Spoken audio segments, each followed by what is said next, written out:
चला आज आपण बनवणार आहोत पारंपरिक पद्धतीने गव्हाची खीर कशी बनवायची श्रावण महिना स्पेशल। तुम्ही तांदळाची खीर खाली, शेवयाची खीर खाली, रव्याची खीर खाली, पण अशी एकदा नक्कीच गव्हापासून खीर बनवून खा। चवीला तर खूपच चविष्ट लागते। चला तर आज आपण बघणार आहोत श्रावण महिन्यात स्पेशल गव्हाची खीर कशी बनवायची कमी साहित्यात कमी वेळात चटकीपट रेसिपी सुरू होती। त्याआधी जर चॅनलवर नवीन असाल तर चॅनलला नक्की सबस्क्राईब करायला विसरू नका, बेल आयकॉन पण क्लिक करायला विसरू नका अशाच नवीन नवीन रेसिपी पाहण्यासाठी। तर त्यासाठी इथे मी घेतलेले आहेत 1 वाटी गहू घेतलेले, साधे गहू आहेत, आपले रोजच्या जेवणात पोळी बनवतात ते गहू घेतलेले आहेत।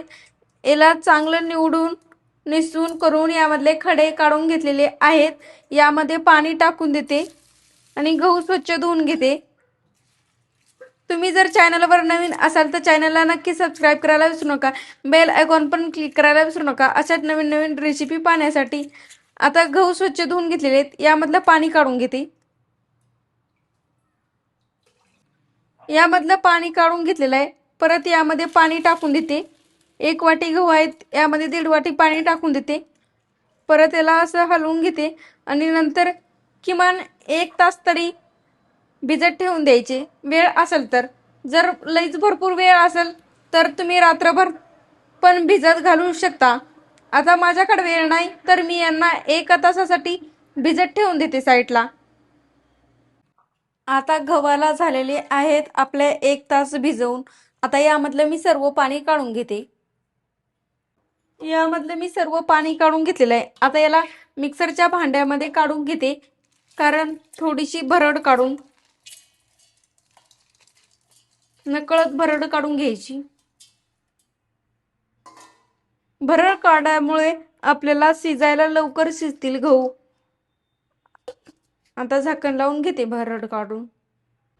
इथे आता भरड काढून तयार केलेले आहे, पाहू शकता तुम्ही।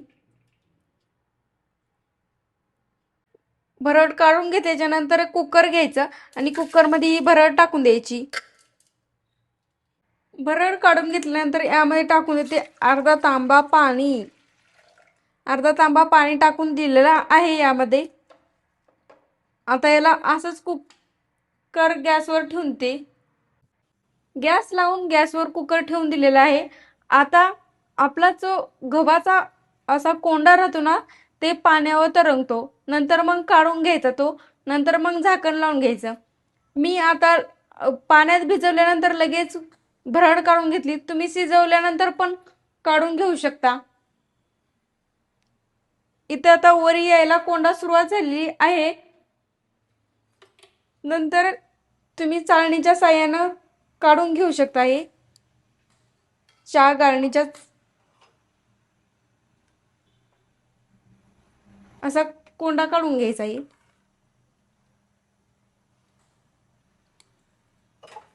आता कोंडा काढून घेतलेला आहे।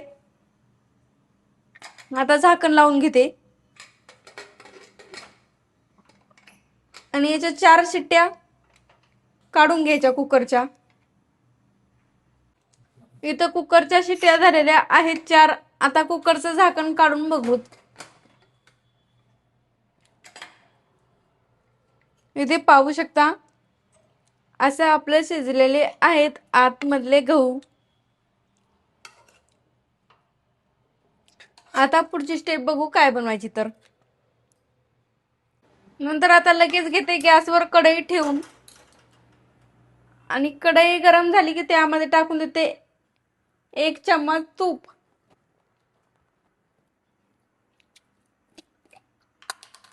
यामध्ये 1 चम्मच आता साजूक तूप टाकून द्यायचं।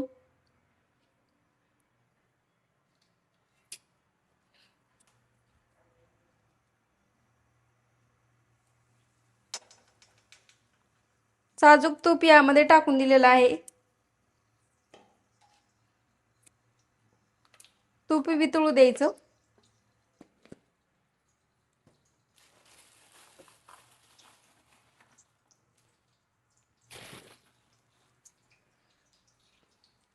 तूप वितळले त्यामध्ये टाकून द्यायचं थोडंसं मी सुकं खोबरं घेतलेलं आहे काप करून, मोठमोठाले काप केले ते त्यामध्ये टाकून देते. नंतर त्यामध्ये टाकून देते काजू बदाम. पारंपरिक पद्धतीने केले तर त्यामध्ये काजू बदाम सुकामेवा अजिबात नसतो, पण मी त्यामध्ये टाकून दिलेला आहे. नंतर त्यामध्ये टाकून द्यायचा, हे काढून घेते अगोदर एका प्लेटमध्ये. नंतर टाकून द्यायचं हे आपण शिजवून घेतलेलं गव्हाचं यामध्ये.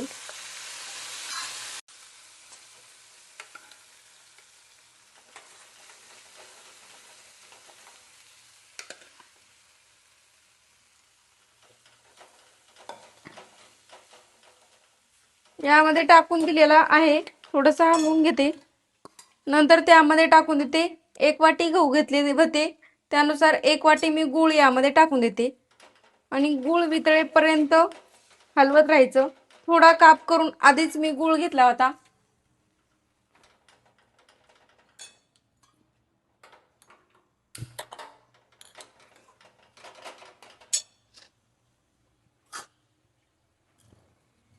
नंतर त्यामध्ये टाकून देते थोडंसं पाणी, किंवा तुम्ही गुळाचं पाणी करून टाकलं तरी पण चालतं. मी अख्खाच गुळ यामध्ये टाकून दिलेला आहे.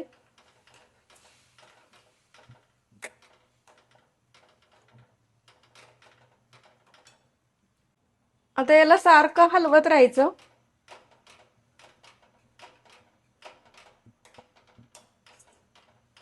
नंतर त्यामध्ये टाकून द्यायचे आपण घेतलेले काजू आणि खोबऱ्याचे काप करून घेतलेले, परतून तुपामध्ये घेतलेले यामध्ये टाकून दिलेले आहेत. याला 5 ते 6 मिनिटं असंच ढवळत राहायचं, कारण आपली खीर ही खाली चिटकली नाही पाहिजे.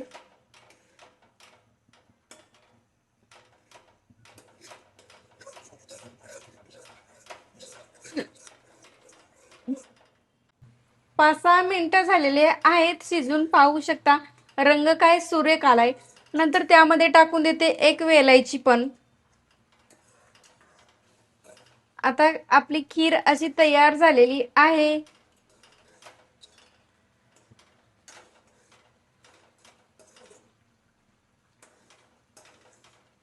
जास्त काही वेळ लागत नाही खीर बनवायला.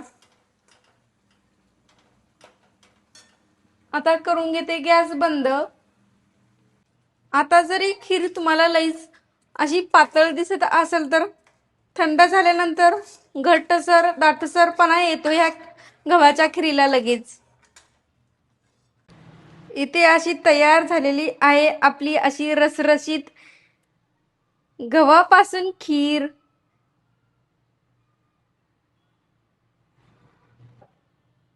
कशी वाटली रेसिपी कमेंट बॉक्समध्ये नक्की सांगा. व्हिडिओ आवडला असेल तर लाईक करा, कमेंट करा आणि चॅनलला सबस्क्राईब केलं नसेल तर नक्की करा. व्हिडिओ पाहिल्याबद्दल धन्यवाद. भेटूत अशा साध्या सोप्या रेसिपी सोबत. तोपर्यंत म्हणजे राहा, खुश राहा, आनंदात राहा आणि एक महत्त्वाची गोष्ट खात राहा.